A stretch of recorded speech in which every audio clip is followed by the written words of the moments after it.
So what we're going to do today is deconstruct and recreate the Galactic Cymbal sound. Let's press the library. This is in the system disk. It's a second timbre and it sounds like this. A famous sound in pop history, having been used on Michael Jackson's Thriller album, the best-selling album of all time, of course, otherwise known as the Beat It Gong. This was an original preset on the Synclavier, designed by Denny Jaeger, probably named something like 102 or something very plain like that. Now, the exact same timbre is available on the Go, and it's called the Galactic Cymbal.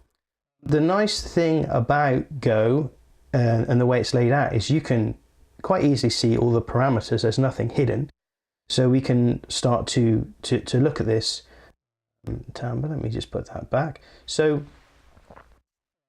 there's 4 partials, as you can see, because they're underlined. If we're not sure, we can see all 12 by flipping that panel, or if you've got the bigger iPad, you get the partials across the top.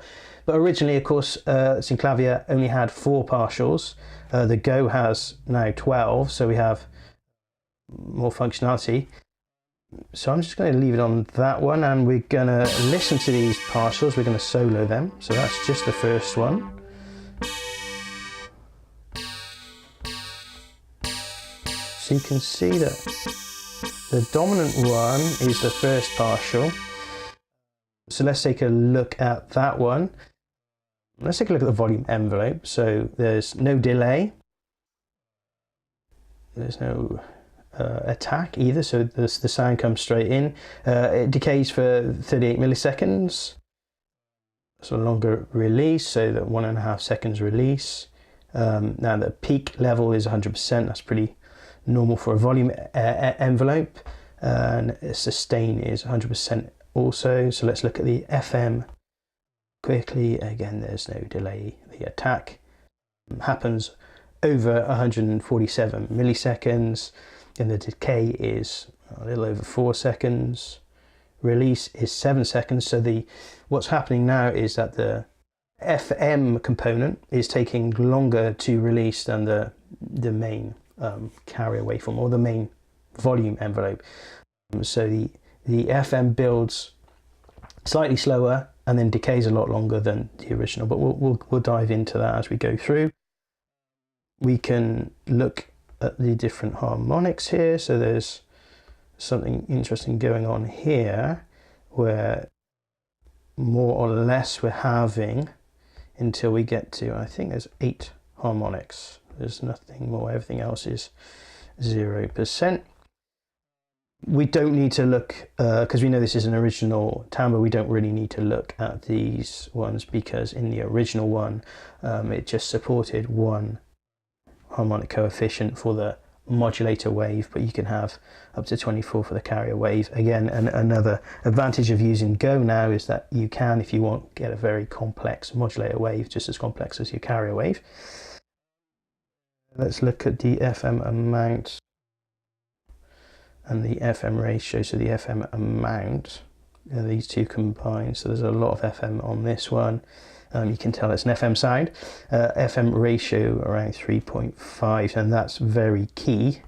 There's nothing strange with the tuning. There's nothing strange with the chorus. There's a slight bit of chorus on all of them.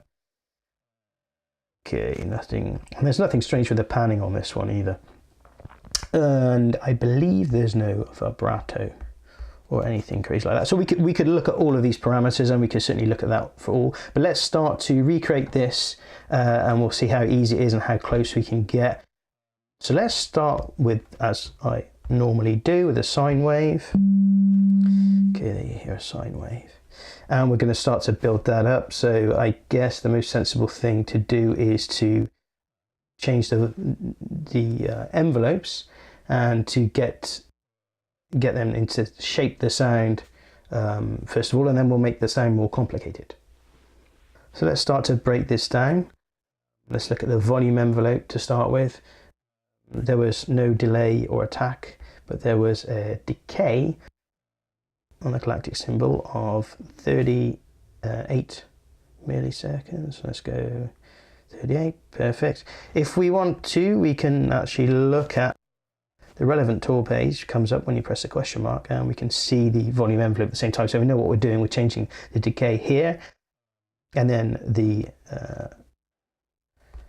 release. I think it was the release was 1500, so we're going to bump that up. I'm using the jog buttons, but I could of course use the knob. And that's pretty much it. These two, I'm not sure actually whether there was a sustain. Yeah, I think there was the peak and the sustain were both 100. So the peak and the sustain were both 100. So now we've got a sound like that, and it sustains for a while. Where it will get interesting now as we start to dial in some FM. So on that first partial, there was 100% FM. You can hear that. That's actually quite an aggressive attack. We know that with the FM, it was a bit more delicate. Let's put it that way. So we're going to go to the FM attack was 147. I've just made a note of these things. Yeah, you can tell. So yeah, that's comes in and takes a little bit longer to come in, not much longer. The decay lasts a lot longer. So was 424. The more I push this, the more it goes, and I've overshot. I'm just going to get this around the right figure, and then the FM release was, let's go to 7,000 because it was 7,700 something. Well, we're not really getting that close to the sound now, but we're getting close to the shape, and there was no sustain, but there was sustain on that. So that's the same envelope. But what makes this sound? Well, let's just flip back to see the full screen. So some of these other settings, now in particular the FM ratio is very key to any FM design. So that's the ratio between the carrier and the modulator wave. This was just a bit lower than 3.5, so we can add something to it. So 3.5 means that the modulator wave, let's just do that. Modulator wave is 3.5 times the frequency of the carrier wave. Now that sounds very different, and it sounds very closer to where, especially with the sustain, it sounds very closer to where we want to get. The other thing I think we found was there was a tiny bit of chorus. Again, a subtle amount of chorus can make a sound completely different. So that's actually pretty decent, but all we've really played with at this stage is FM synthesis. Of course, the other aspect to Go is the additive synthesis, and as we saw, that waveform was a lot more complicated. So that's a complex waveform, but we're going to now make it more complex. So we're going to add a second harmonic to that at half the first one. Okay, it's starting to get more complicated, and then we're going to do 25. Of course, half of 25 is, I think it was 12, but let's actually do it half. We'll do 12.5. So that's going to be 6 1/4. And when you're dialing in fine adjustments, you can use the fine button. You can use this too, but it sometimes skips the fine. And then yeah, okay, let's do 1, 2, 3. Okay, and then there was 8 actually, wasn't there? So let's do 1 on that one.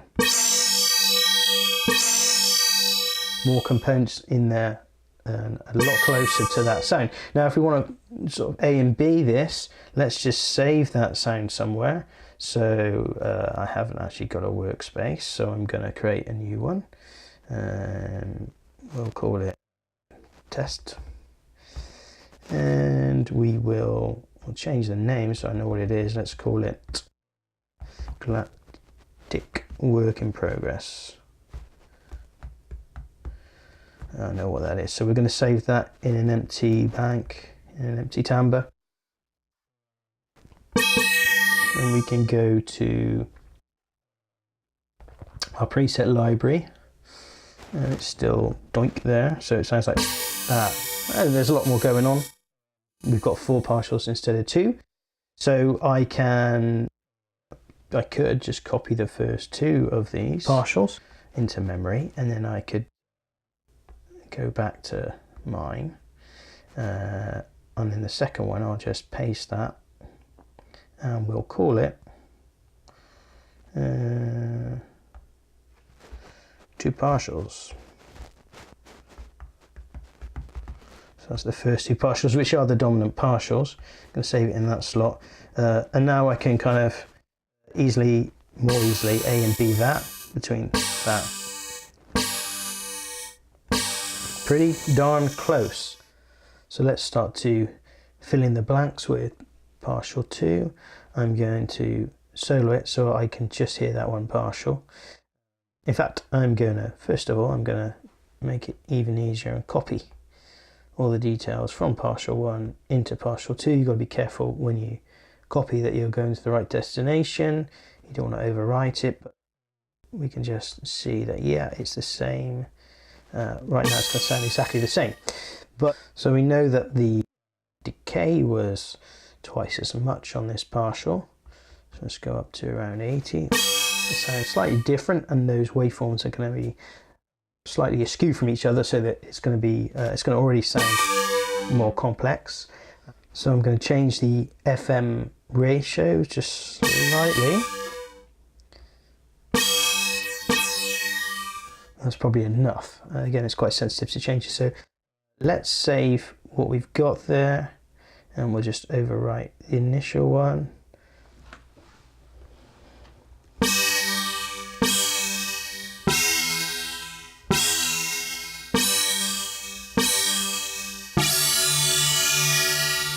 So there you have it, the Galactic Cymbal reconstructed and recreated. Obviously, if you wanted to get really close to the original, you would deconstruct the 2 remaining partials, but you get the idea. And you would also look at the outboard effects that may have been used on the album, such as chorus, reverb most likely, and compression. But that's good enough for our purposes. The bit depth of the original timbres are all 8-bit, so we can actually change that to 6-bit. So that's closer to the original. We could obviously use this not to recreate that, but maybe use the first couple of timbres as a jumping off point, and you could start to change the bit depth. Other ideas would you could change the modulator waveform to something more complex, add vibrato, tremolo, those kinds of things, and maybe get an updated version of the Galactic Cymbal for your own purposes, and change maybe the FM ratio and different things like that. You could add frames to it. You could certainly, one thing you could do would be to change the way that the FM amount varies, and add some evolution to the time evolution to the timbre. But yeah, that really is it. So in summary, we have deconstructed the Beat It Gong, and in doing so we've covered a few of the features of Synclavier Go and introduced some differences and similarities between the old timbre and what's possible now with the 12 partials and the more complicated modulator waveform, and of course the bit depth I just mentioned. So yeah, thanks for watching. I hope you enjoyed the video, and I hope you yourself have fun learning from the presets and maybe creating some of your own sounds with Synclavier Go. Thanks.